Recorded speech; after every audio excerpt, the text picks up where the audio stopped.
Elhamdülillah her zamanki gibi çok şükür yine sınavımız başlamış bulunmakta. Ciddi bir katılım görüyoruz tekrardan. Her sene olduğu gibi şu an öğrenciler sınavda.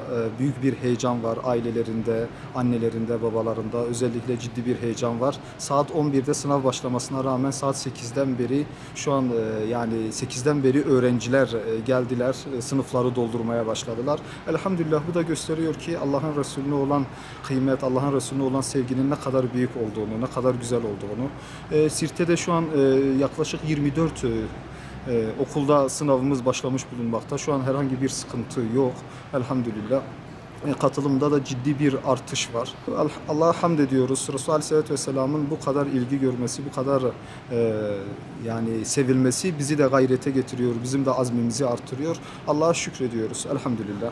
Bu minvalde aileler de ciddi manada çocuklarına işte ilgi gösteriyorlar. Sınava katmak için, katılmaları için gereken özeni gösteriyorlar. Ellerinden tutup sınava getirdiler. Bu da gösteriyor ki peygambere olan sevginin ta 70'ten 7'ye kadar herkeste bulunduğu. Elhamdülillah Allah'a hamd ediyoruz ve görüyoruz ki peygamber sevgisi 1400 yıl geçmesine rağmen hala yüreklerde tazeliğini koruyor.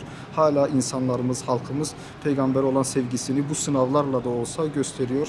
İslam düşmanlarına da diyoruz boşuna uğraşmayın. Görüyorsunuz ki peygambere olan sevgi gün geçtikçe kat kat artıyor.